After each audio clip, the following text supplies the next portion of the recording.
الحمد لله نحمده ونستعينه ونستغفره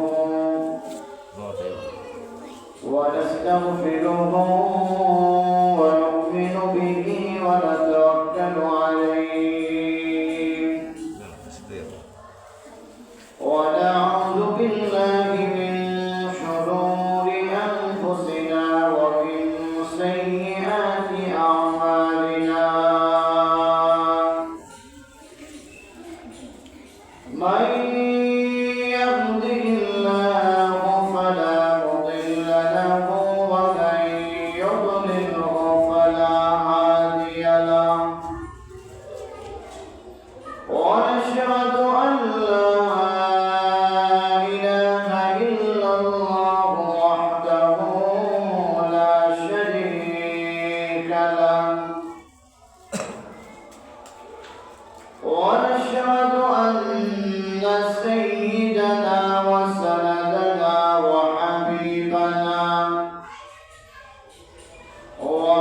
ومولانا محمدا عبده ورسوله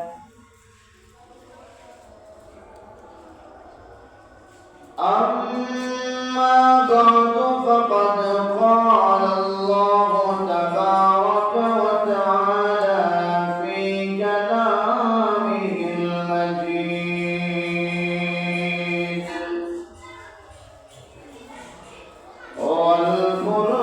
والفرقان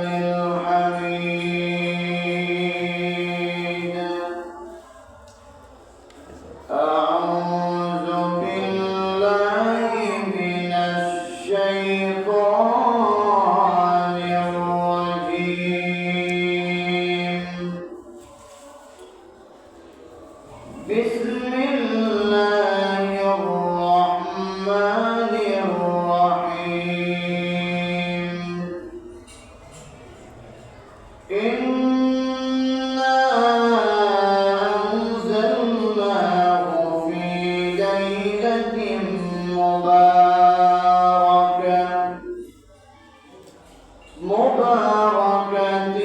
إنا كنا منذرين وقال تعالى يا أيها الذين آمنوا توبوا إلى الله توبة نصوحا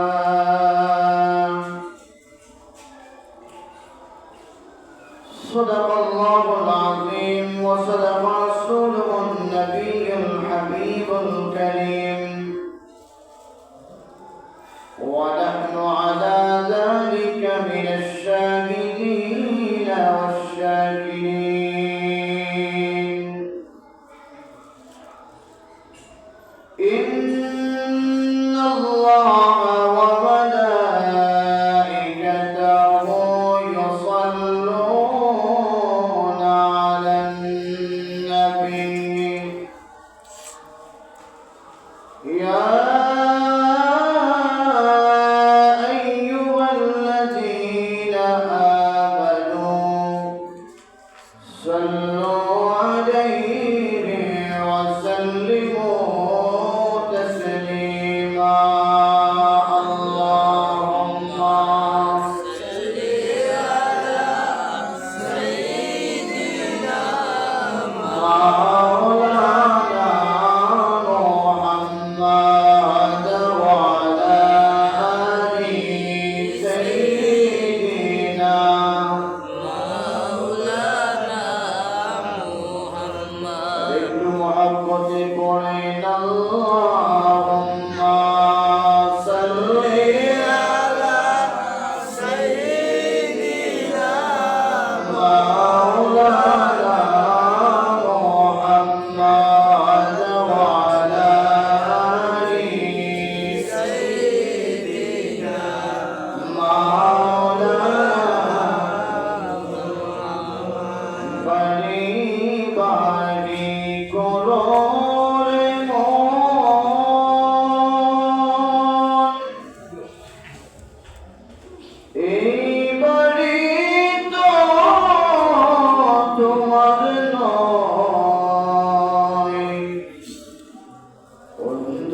আপনারে আমার এই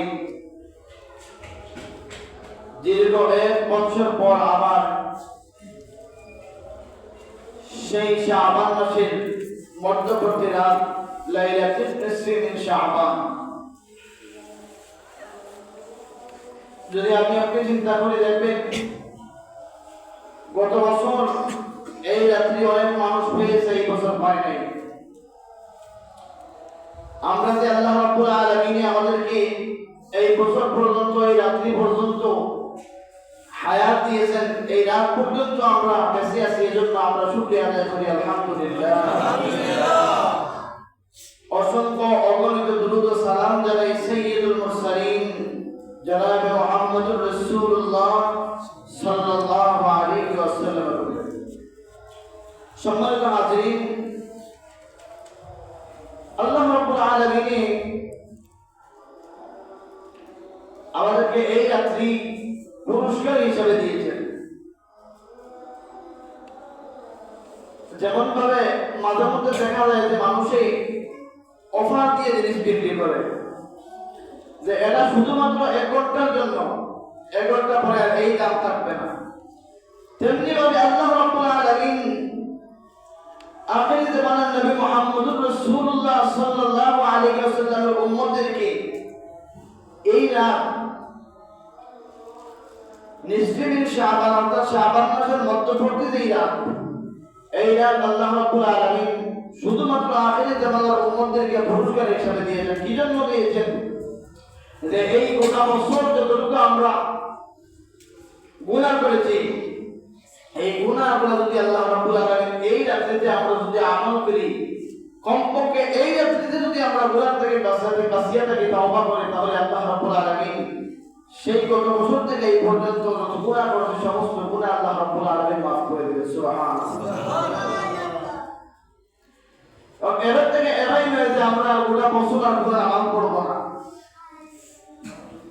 শাবান মাসের গত বছর শাবান মাসের 15 তারিখে মসজিদে আসছি, আবার যদি বেঁচে থাকি সামনের বছর আসবো, এটা নয়। যে আপনি নামাজ পড়বেন, আল্লাহ রাব্বুল আলামিন আপনার উপর নামাজ ফরজ করে দিয়েছেন, নামাজ পড়েছেন, রোজা রেখেছেন, যাকাত দিয়েছেন, সমস্ত কিছু করার পর যে গুনাহগুলো আপনার কাছ থেকে হয়েছে, শয়তানের দোকানে যে আপনি পড়ে যে গুনাহ করেছেন, এই গুনাহগুলো মাফ করার জন্য আল্লাহ রাব্বুল আলামিন এই রাত আমাদেরকে দিয়েছেন। আল্লাহ রাব্বুল আলামিন কোরআনুল কারীমের মধ্যে বর্ণনা করেন, ইন্না আনজালনাহু ফি লাইলাতিন মুবারাকাতিন ইন্না কুন্না মুনজিরিন। আল্লাহ রাব্বুল আলামিন বলেন, আমি আল্লাহ আমার উম্মাহ আমার বান্দাদের জন্য, মুহাম্মদুর রাসূলুল্লাহর উম্মতের জন্য আমি এত দয়া করেছি, দয়া করেছি।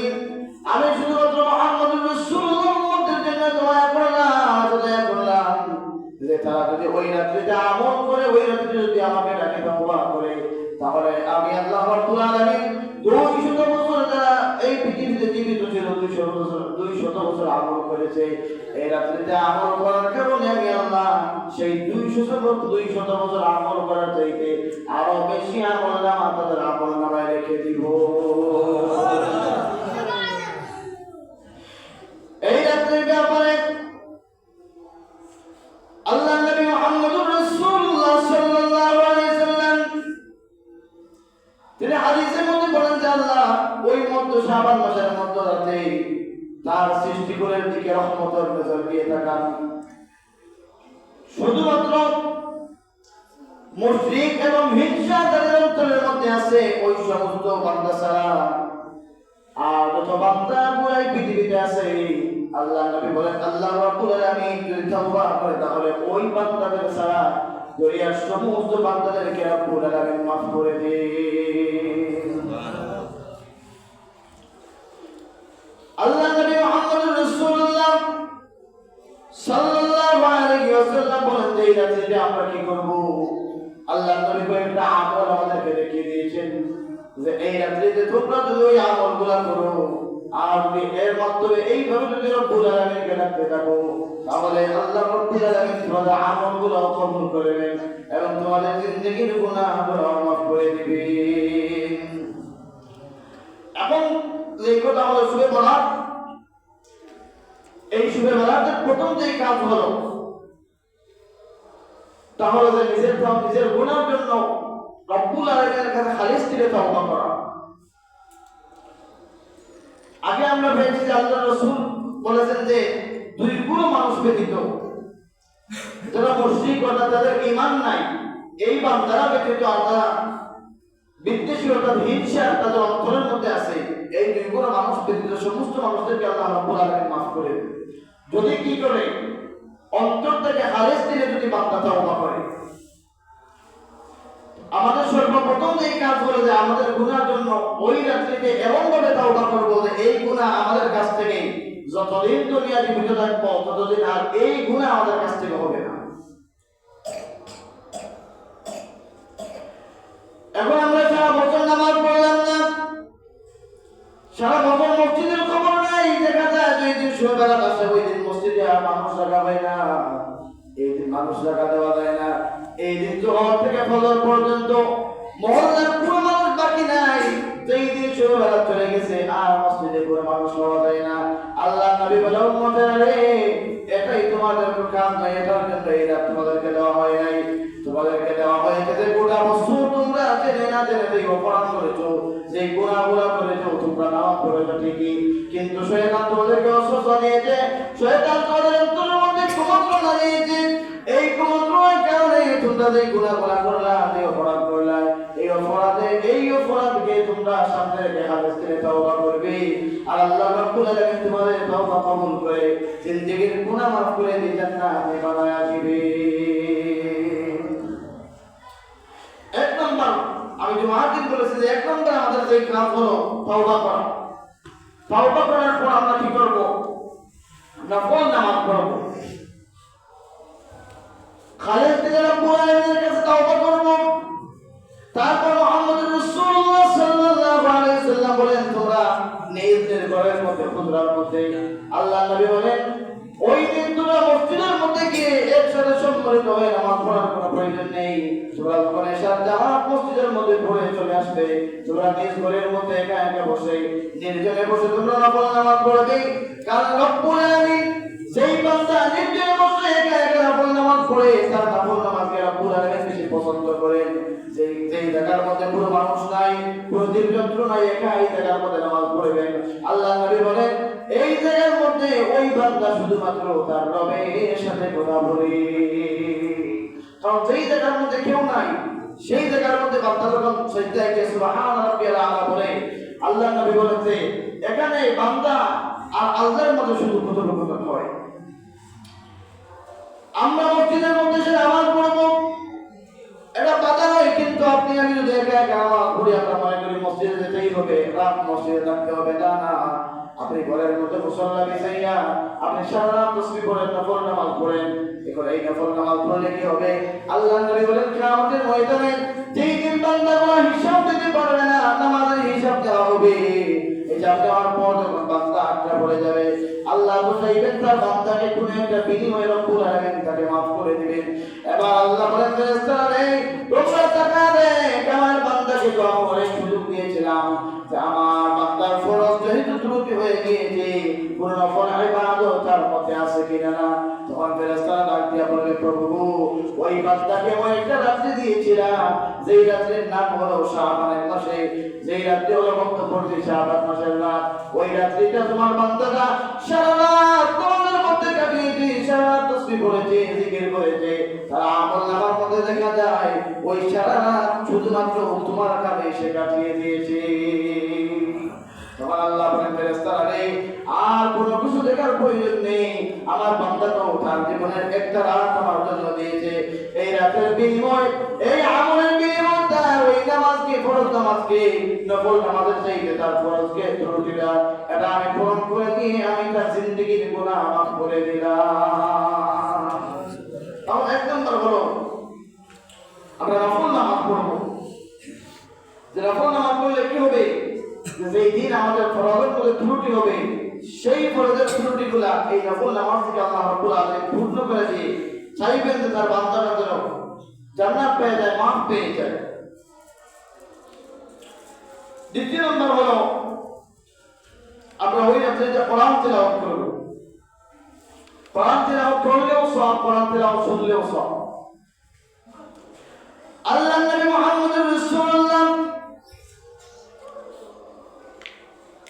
আল্লাহর নবীর সাহাবী হযরত মুআয ইবনে জাবাল রাদিয়াল্লাহু তাআলা থেকে বর্ণিত, তিনি বলেন যে আল্লাহর নবী মুহাম্মদুর রাসূলুল্লাহ সাল্লাল্লাহু আলাইহি ওয়াসাল্লাম ইরশাদ করেছেন যে ওই রাত্রিতে মুহাম্মদুর রাসূলুল্লাহ খুব বেশি দীর্ঘ সাজদা দিতেন এবং খুব বেশি দীর্ঘ নফল নামাজ পড়তেন।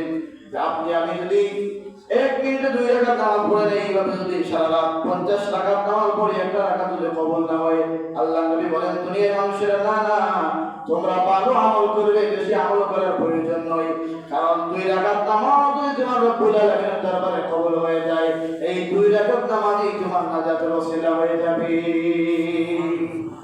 এক নম্বর কাজ হলো আমরা ভালো আমল করবো, 2 রাকাত, এই 2 রাকাত নামাজ পড়বো, ওই 2 রাকাতের জন্য কোনো ত্রুটি না ঘটে। এই 2 রাকাত এটাই আমাদের অন্তরের মধ্যে থাকবে যে এই 2 রাকাত নামাজই আমার জান্নাতের ওসিলা হবে, জান্নাতের ওসিলা হবে। আল্লাহর নবী বলেন যে দীর্ঘ নফল নামাজ পড়া এবং দীর্ঘ সিজদা করা, এটাই ছিল এই রাত্রে রাসূলুল্লাহ সাল্লাল্লাহু আলাইহি ওয়াসাল্লামের কাজ।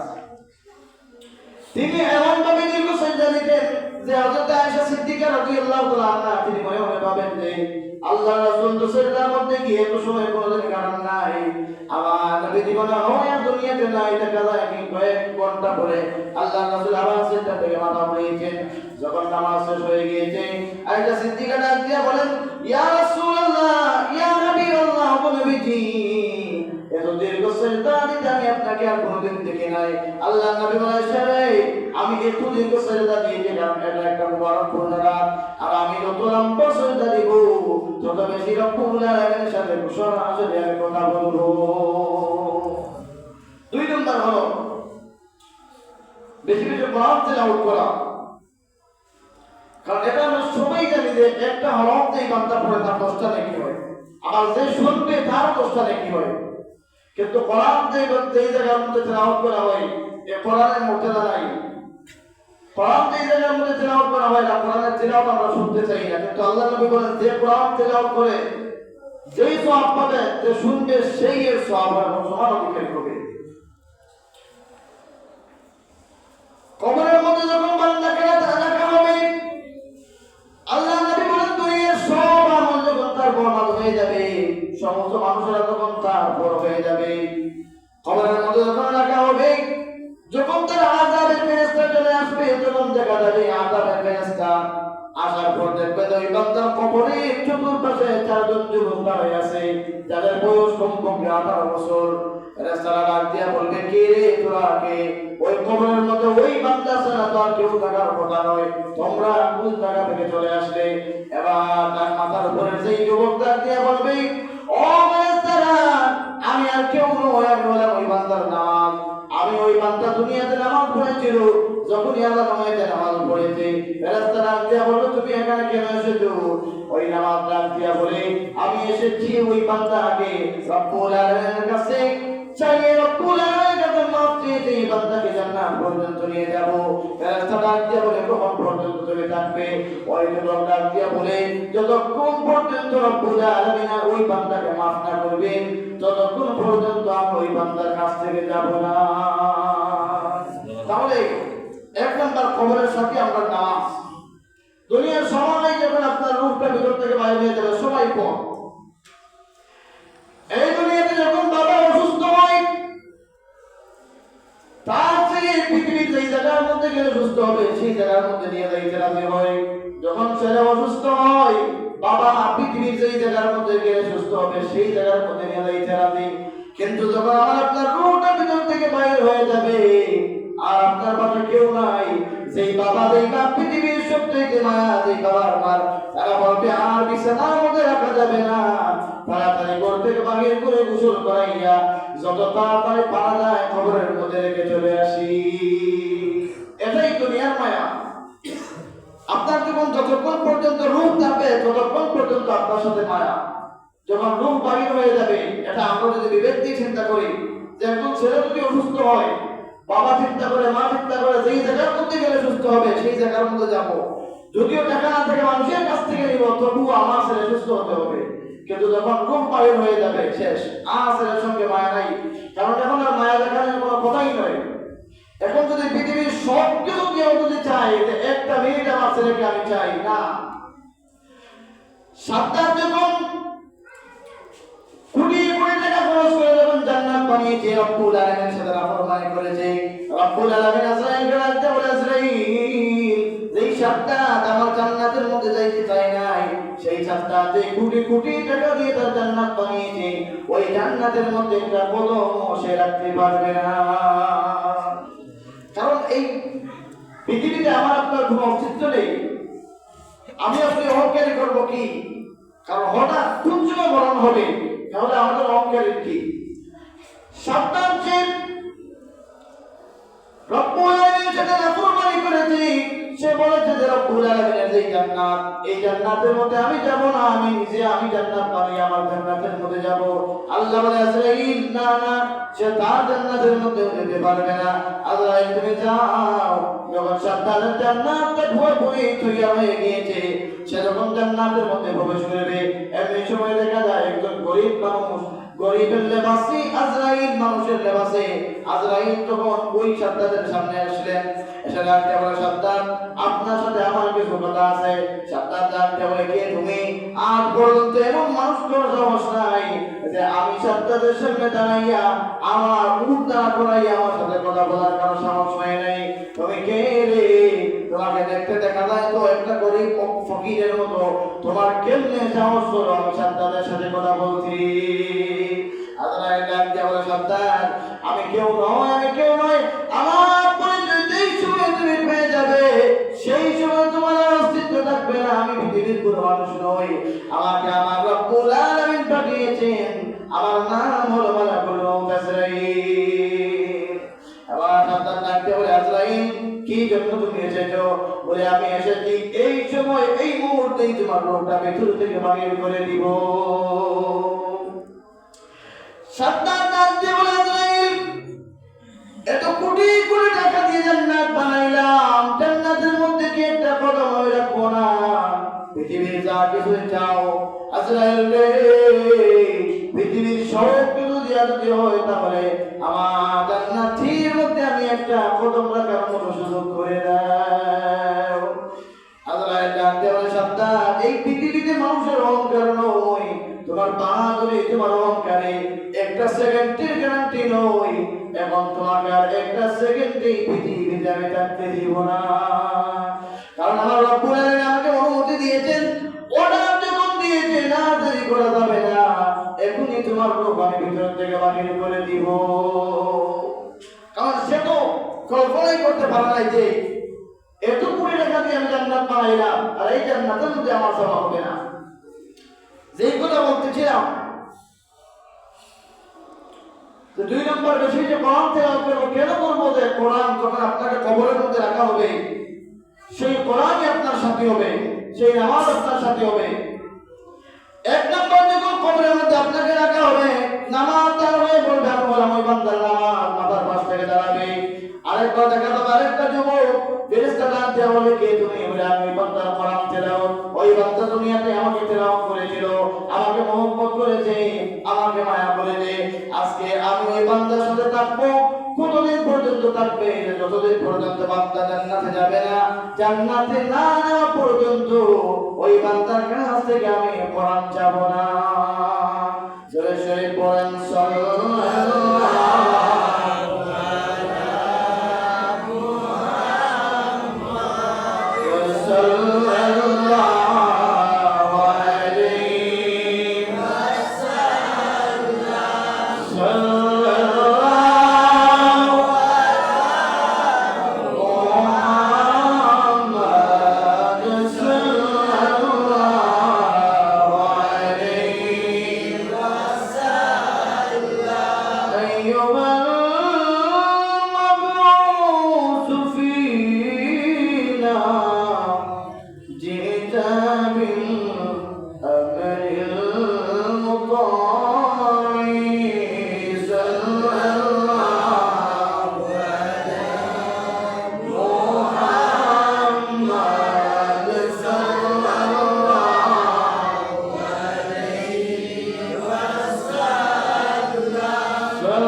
সত্যি 1 নম্বর নামাজ, 2 নম্বর কোরআন তিলাওয়াত, 3 নম্বর দেখা যাবে আর এক পাশ থেকে আরেকটা যুবক দাঁড়িয়ে গিয়েছে, দাঁড়িয়ে ফেরেশতাকে ডাক দিয়ে বলে, ফেরেশতা রে, ওই বান্দাকে এই দিক দিয়ে আসে আযাব দেওয়া যাবে না।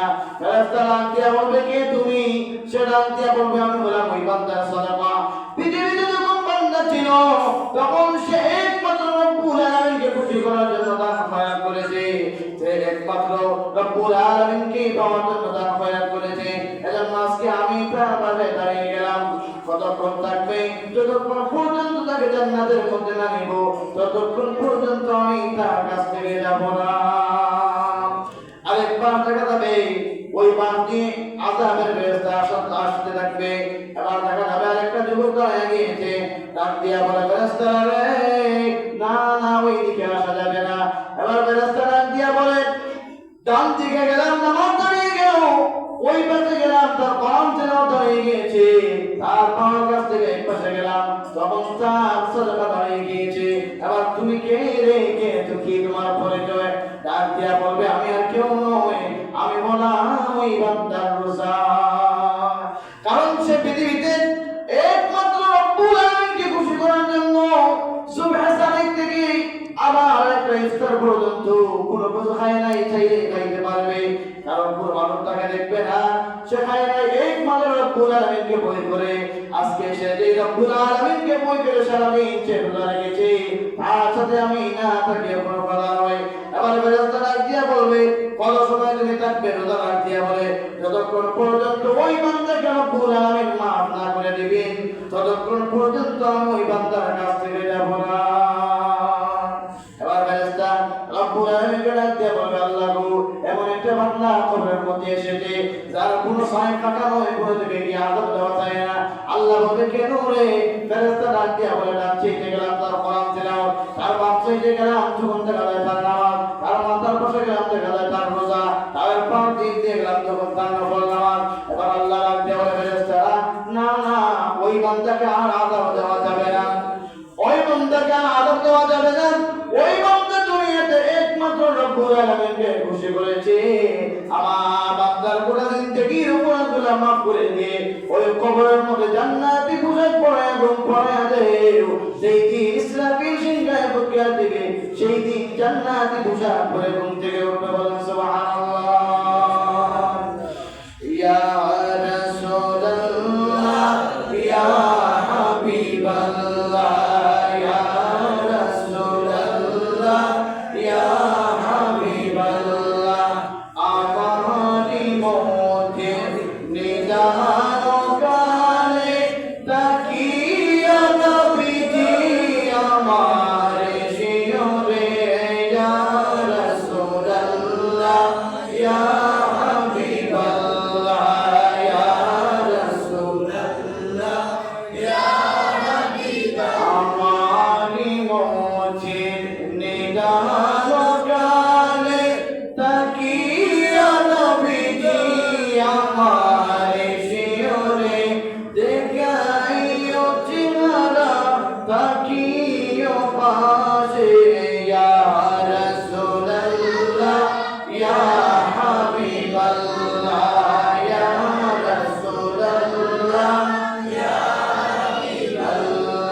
রোজা রাখার নির্দেশ রয়েছে, কোনো মানুষ যদি চায় তাহলে রোজা রাখতে পারবে। কে জন্য রোজা রাখবে? হযরত আলী বলেন, ও পৃথিবীর মানুষেরা, মুহাম্মদুর রাসূলুল্লাহ সাল্লাল্লাহু আলাইহি সাল্লাম বলেছেন, এই দিন যদি কোনো মানুষ রোজা রাখে আর যদি ইফতারের সময় তার ইফতার সামনে রেখে দোয়া করে, তাহলে তার দোয়া করতে দেরি হবে, রব্বুল আলামিন তার দোয়া ফেরত দিতে দেরি করেন না, তার দোয়া কবুল করতে দেরি করেন না। যা চাইবে সারাদিন যখন একজন মানুষ রব্বুল আলামিনকে খুশি করার জন্য রোজা রাখবে, হযরত আলী বলেন যে মুহাম্মদুর রাসূলুল্লাহ সাল্লাল্লাহু আলাইহি সাল্লাম বলেছেন, যখন সে সেহরি খাবে সারাদিন রোজা রাখবে, ইফতারের দোকানে ইফতার সামনে দিয়ে খায়, সে দোয়া করবে, যেই দোয়া করবে, দোয়া করতে দেরি রব্বুল আলামিন তার মনের আশা পূরণ করতে দেরি করবেন না। 5 নম্বর যে আমল আমরা করব, যে ওই রাত্রিতে বেশি বেশি জিকির তাসবিহ তালিম করব। জিকির করলে কি হয়?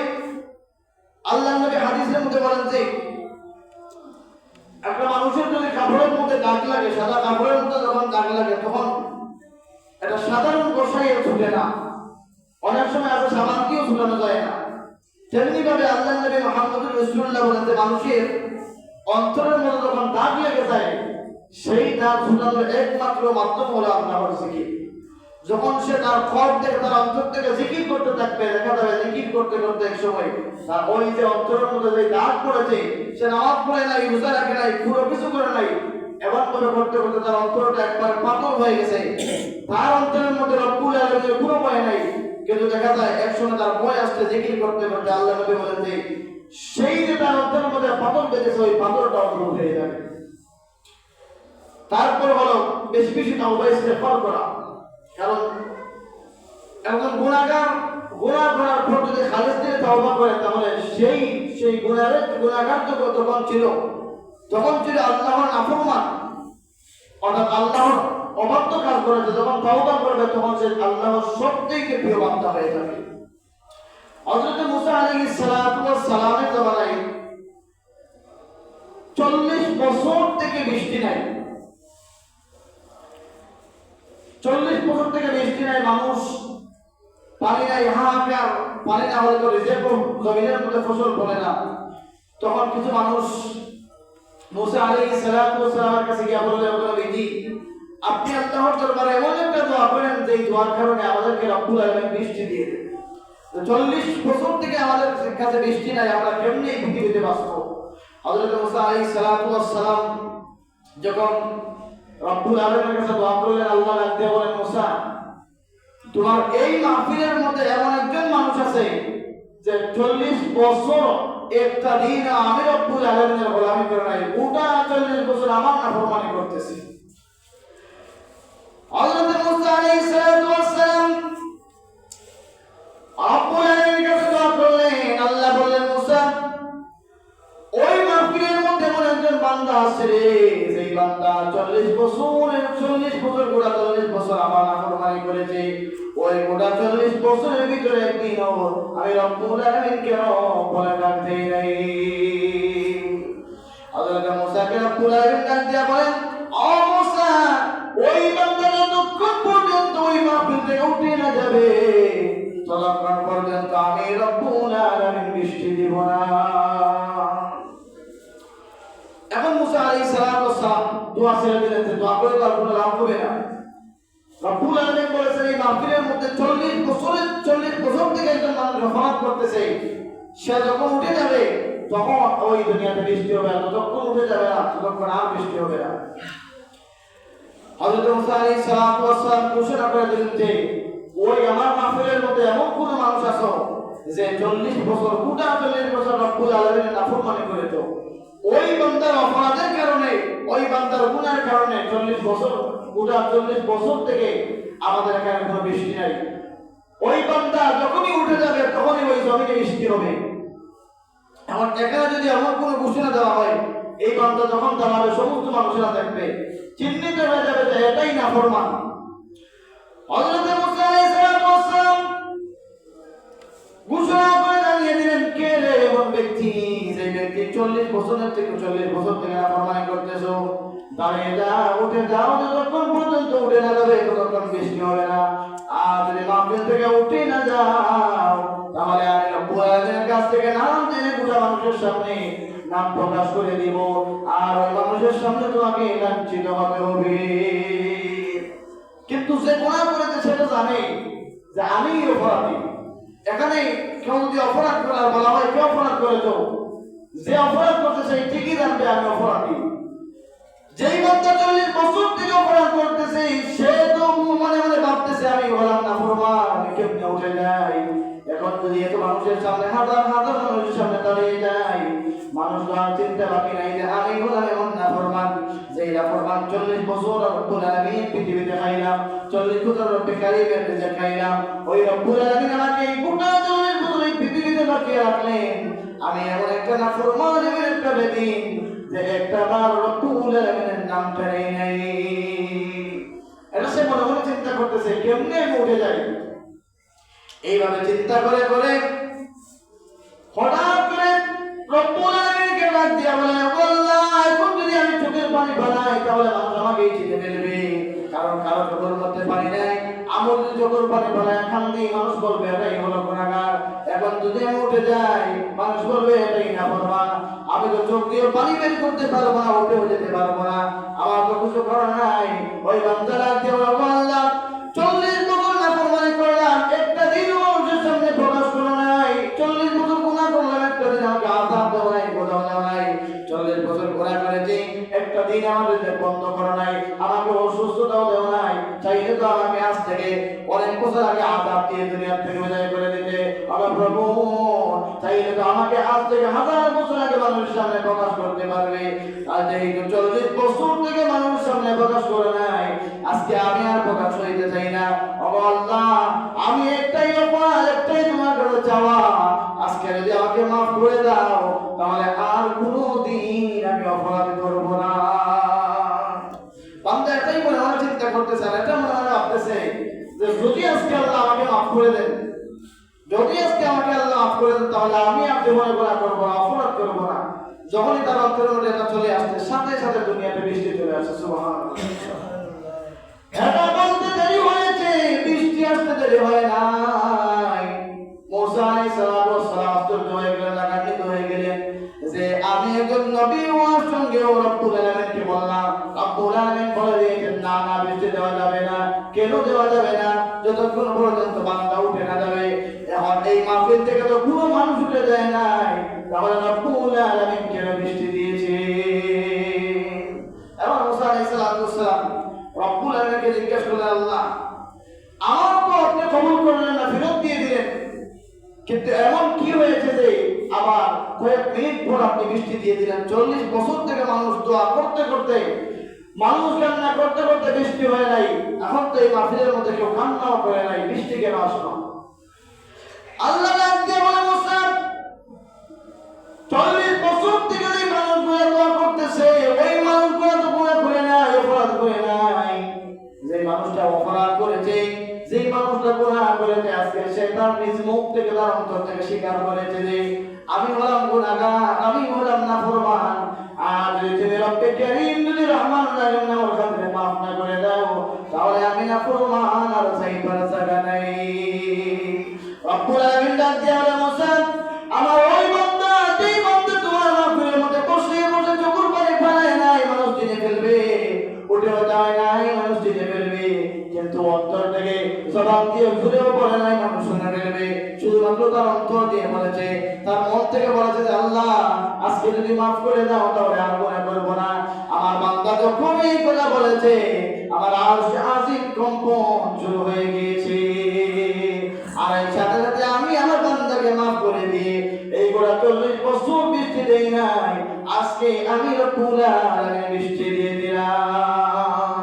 এবার মুসা ডাকতে বলে, আল্লাহ ওই বান্দাটাকে আমরা চিনতে চাই, কে এমন মানুষ এই মানুষটা 40 বছর থেকে আপনারা ইবাদত করে নেই। আল্লাহ ডাকতে বলে, মুসা রে আমি আল্লাহ যদি চাইতাম তাহলে এর থেকে এই আজ থেকে 1000 বছর আগে তোদের সাথে পরিচয় করিয়ে দিতাম। ও মুসা রে শুধু ওই বান্দা নয়, আমি আল্লাহর সাথে নাফরমানি করে, কারণ আমি হলাম তো রহমান, আমি হলাম রাহিম, আমি হলাম গফুর, আমি গফফার। আমি আমার বান্দাকে সুযোগ দেই আমার বান্দা একবার না একবার যদি আমার দরবারে ফিরে আসে, একবার না একবার যদি আমার দরবারে ফিরে আসে, ফিরে আসতে দেরি হবে, আমি আল্লাহ বান্দাকে মাফ করতে দেরি হবে না। এজন্য আল্লাহ বলেন, কুল ইয়া ইবাদিয়াল্লাযীনা আসরাফু আলা আনফুসিহিম লা তাকনাতু মির রাহমাতিল্লাহ। আল্লাহ বলে, আমার বান্দারা তোমরা আসমান থেকে জমিন পর্যন্ত যেই ফাঁকা জায়গাগুলো রয়েছে ওই ফাঁকা জায়গা পরিমাণ যদি গুনাহ করে ফেলো, আর যদি আমার রহমত মির রাহমাতিল্লাহ, আমার রহমত থেকে যদি তোমরা নিরাশ না হও, ইন্নাল্লাহা ইয়াগফিরুয যুনুবা জামিআ ইন্নাহু হুয়াল গফুরুর রাহিম। একজন বান্দা যখন গুনাহ হয়ে যাবে, গুনাহ হওয়ার পর তার অন্তর যখন চটপট করতে লাগবে যে আমার কাছ থেকে অপরাধ হয়েছে, আমি যতক্ষণ পর্যন্ত তওবা না করব মনে করতে শান্তি মিলবে না। আমার আল্লাহ বলে বান্দারে অপরাধ তো করবে, অপরাধ করবে, কারণ তুই অপরাধ করার জন্য তোকে পাঠিয়েছি। আর আমি আল্লাহ তুই চাইবি, আর আমি আল্লাহ মাফ করার জন্যই তৈরি হয়ে রয়েছি। আল্লাহ বলে ইন্নাল্লাহা ইয়াগফিরুয যুনুবা জামিআ ইন্নাহু হুয়াল গফুরুর রহিম। বান্দা অপরাধ করেছো, গুনাহ করেছো, কারণ তুমি গুনাহ করবে, তুমি অপরাধ করবে, কারণ শয়তান আমার কাছ থেকে অনুমতি নিয়েছে। যখন আল্লাহ যেহেতু আমাকে কিয়ামত পর্যন্ত লানত দিয়েছো, তাহলে আমার এই আরজিটা মেনে নাও। আমাকে তোমার বান্দার রোগী রোগে রক্তে রক্তে মিশে মিশে যখন আমি যাব, এটা অনুমতি দিয়ে দাও, বান্দার রক্তে ঢুকে যাব, বান্দার রোগের মধ্যে ঢুকে যাব, বান্দার মাথা থেকে পাও পর্যন্ত সমস্ত শরীরের মধ্যে আমি দেওয়ার মতো শক্তি দাও। আল্লাহ বলে বান্দারে শয়তান তো আমার কাছ থেকে অনুমতি নিয়েছে যে সে আমার বান্দার গোটা শরীরের মধ্যে চড়বে, তার রোগের মধ্যে ঢুকবে, তার রক্তের মধ্যে মিশে তাকে আমার পথ থেকে দূরে রাখবে। আমি শয়তানকে বলে দিয়েছি, শয়তান সারা দিন থেকে তুমি আমার বান্দাকে ধোঁকা দিয়ে দিয়ে বিপদে নেবে, আর মরণের আগে যদি একবার আমার বান্দা আমার দরবারে ফিরে আসে, ওই গোটা দিন থেকে ধোঁকা দিয়েছো, গোটা দিন থেকে ধোঁকা তোমার পেটা হয়ে যাবে। একবার যদি আমার বান্দা ফিরে আসে, গোটা জিন্দেগীর গুনাহ আমি আল্লাহ মাফ করে দিব। দরুদ পড়েন সাল্লাল্লাহু আলা মুহাম্মাদ সাল্লাল্লাহু আলাইহি ওয়াসাল্লাম। সাল্লাল্লাহু আলা মুহাম্মাদ সাল্লাল্লাহু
শেষ এই কথা হলো আমরা সর্বপ্রথম তাওবা করে নিব। তাওবা করার পর যতটুকু আপনার আমার সামর্থ্য আছে সকল নামাজ পড়বো। সারা রাত যে আপনি জাগ্রত থাকতে হবে এটাও কোনো কথা নয়।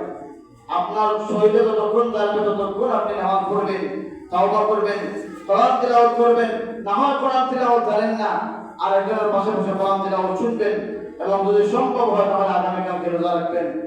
আর যদি সম্ভব হয় তাহলে শেষ রাতে যখন সুবহে সাদিকের সময় চলে আসবে, রব্বুল আলামিন প্রথম আসমানের মধ্যে আসে, প্রত্যেকদিন সুবহে সাদিকের সময় রব্বুল আলামিন প্রথম আসমানের মধ্যে এসে ডাকেন।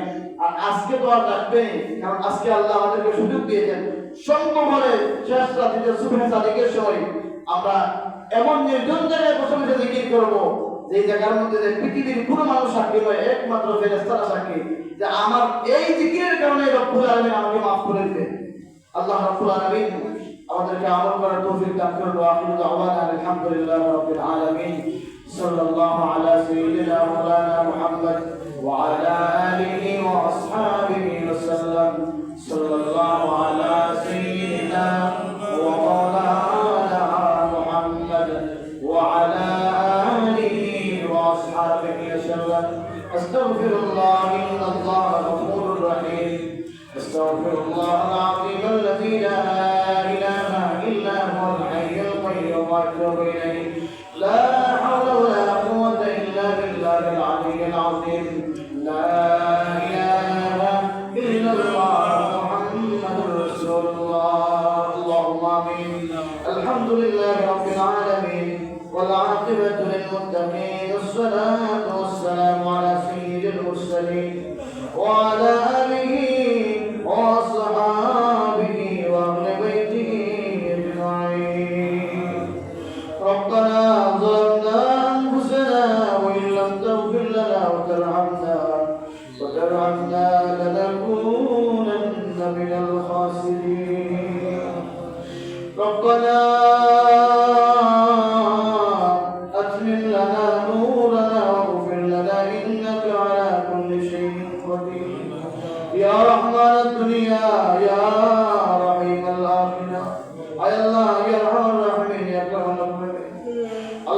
তোমার পবিত্র করবিয়া আল্লাহ আমরা যিনি আলোচনা শুনিয়া যিনি আলোচনা করিয়া তুমি উনি করতে বরবাদ করবেন ইয়া আল্লাহ ইয়া আরহামার রাহিমিন ইয়া আকরামুল রাহিমিন আমাদের জিন্দেগির तमाम কুসুরিয়াতকে মাফ করে দিও আল্লাহ জীবনে জানিয়া না জানিয়া কত গুনাহ করলাম আল্লাহ কত কাজে তোমারে নারাজ করছি রব্বুল আলামিন আজকে যদি আমরা মাফ না করো আমরা যাইবার জায়গা নাই আল্লাহ আমরা মাফ করে দেও আল্লাহ আমরা জীবনের तमाम গুনাহ ধরে মাফ করে দেও ইয়া আল্লাহ ইয়া আরহামার রাহিমিন আমরা জনম দুঃখিনী জিন্দা মুর্দামাই করে মাফ করে দেও আল্লাহ আমরা যারা হাত পাতাইছি ওরে ফরমানা এনে ফরমানা নাই আল্লাহ তোমার বন্ধু বলে দোয়া চাইতেন দেশটাকে বিদেশটাকে আল্লাহ তাআলা বানাই বানাই তো কোরআন শরীফ আল্লাহ পর্দা আছে মাহবুব আমরা কোরআন শরীফ তেলাওয়াত করে খতম করে দোয়া চাইতেন আল্লাহ তাআলা আমার জীবন নেক মৌকা আছে পুরা করে দিও আল্লাহ যে যে উদ্দেশ্য নিয়ে দোয়া চাইতেন তোমার বন্ধু বান্ধব উদ্দেশ্য পুরা করে দিও আল্লাহ তোমাদের দোয়াইয়াত শিফা দান ফরমাও আল্লাহ বিরাইতে রসিলা আমরা তোমার বিপদগ্রস্ত আমরা বিপদ দূর করে দিও আল্লাহ তো পেরেশানি বান্দা আল্লাহ পেরেশানি দূর করে দিও আল্লাহ আমরা আসমানি জমিনে আযাব থেকে হিফাজত করে রাখো اللهم اغفر لنا ذنوبنا وذنوب والدينا واغفر عنهما كما ربياني صغيرا صلى الله تعالى على خير خلقه نور عرشه محمد وعلى